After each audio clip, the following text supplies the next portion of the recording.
In today's video, how many steps do you need to take per day to be successful at losing body fat? Hey guys, what's going on? This is Parvella from ProPhysique.com, and I got a great question on my Instagram direct message, so you guys can go there, send me your direct messages. You can also leave comments below, but the idea here is that I love helping you along this journey. Now, if you're following along right now, I've been putting out content of all kinds. On Friday, I put out a workout video. The Friday before that, I put a training video. We also have our big challenge coming up. So I really want to talk to you guys about all your goals this year, help you get started. And this question really addresses a lot of those questions I've been getting. I'm going to participate in this year's challenge as I did last year. My question is, last year's winner, which I'll put on the screen here, Dan, did 20,000 steps per day. You're currently walking for an hour every day. So if you guys aren't familiar, on my shorts, if you go on there, I've been waking up every morning and documenting walking for 1 hour every day. I did 14 days in a row. I took a day off. Today I did another hour. I lost about 3 pounds in that first 2 weeks. So I'm showing like a little bit of my diet and stuff like that on the shorts. I'm gonna put all that stuff on the main channel, but that's what he's referring to. He did the math and he figures that I'm walking about 6,500 steps a day. That's about the same that I'm doing. So the contest winner was doing 20,000. Does it matter more steps equals more fat loss? I don't know if I can get to 20,000 steps in a day, and it's an interesting question. And so to understand why 20,000 steps versus 6,500 steps and how that would correlate to your success, you got to really learn to look at the whole picture, the big picture, because some people don't need to do any steps. They don't need to do any additional cardio, but those people typically are highly active, right? So for me, a sedentary person, I'm here at my desk. I wake up. If I was not to use my treadmill for walking, I would literally get up, work, go to the gym, come back, work, maybe play with my kids for a little bit, shoot some baskets. I might get less than 5,000 steps a day, maybe 3,000 to 5,000. So for me, finding ways to create movement throughout the day allows me the freedom to eat a little bit more food and still create a caloric deficit. Now, Dan, if you'll look here, I'll show his pictures. I probably already showed them. He lost an incredible amount of body fat. He also got completely shredded. Now, when people say they want a result like that, they typically don't understand what they're asking for. I often get, people know that I coach competitive bodybuilders, and I get a lot of people that reach out to me and say, hey, I really want to look like your bodybuilders. I don't want to get on stage. And the reason that that doesn't work is because you got to be a little bit of a psycho, like Dan was in his transformation. Now, Dan, I'll put it below his interview. Okay, so we interviewed him for winning our transformation challenge, the last one we had. And he did such a good job documenting it that the interview went great. But he also was very detailed in how many steps he was getting. I think he went from like 190 pounds down to 165. Heck, the guy even got accused of being on steroids because he got so lean. And when you're lean, visually speaking, pictures, videos, you look crazy. In person, you don't look so different, especially if you just have a shirt on. I am getting lean this year, guys, so I fully expect you guys to accuse me of doing steroids if I'm doing my job right. I'm 49 years old, still lifetime natural. But the point is, for someone that is trying to lose body fat, you have to create a caloric deficit. There is a limit to how little you can eat and function, right? Meaning you can't eat nothing, right? Our body requires sustenance, fuel to recover, especially if you want to keep muscle, build muscle, and be high performing. So there is a way to create a caloric deficit through slight caloric restriction.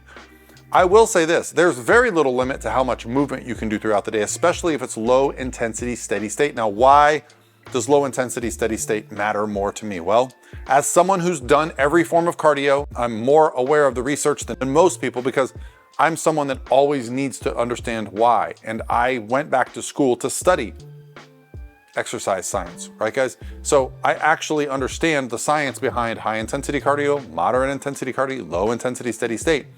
And I've also experienced the highs and lows of all of them. And while high intensity cardio is great because you can burn a lot of calories in a short amount of time, I have found it is no better than other forms of cardio because other forms of cardio do not beat you up, leave you hungry, right? So for me, the walking, the low intensity steady state became magical because what I find is that if you are burning fat for fuel, which your body is breaking down and using fat for fuel as its primary fuel source at lower intensities versus glycogen at higher intensities, your energy lasts longer, it's more sustained, and there's less hunger associated with it, okay? There's also very little to no recovery needed, okay? I'm getting up every day and doing an hour of cardio. That sounds tough. Man, he's getting up and he's doing an hour of cardio. I'm literally walking on my treadmill. Now, I will, over time, increase the speed and increase the incline. So, your question about 6,500 steps a day. My 6,500 steps could burn 200 calories, or my 6,500 steps could burn 500 calories. How? Speed and incline, right? So if my incline is high enough and I'm getting the same amount of steps, I'm gonna be burning more calories. There is more work involved in walking on an incline. And so finding that sweet spot for how much walking you can do, what intensity you can do it at, and getting your steps up to a certain level over time is what I would suggest, right? So if you're just starting out and you've never done cardio before and you've never really walked for cardio, just start with 15 minutes on a slight incline on a treadmill at a speed of like 2.5 to 3, a nice casual stroll, right? Do that for 15 minutes. You'll probably be surprised at, you'll get your heart rate up, you'll get your heart pumping, your body will get warm.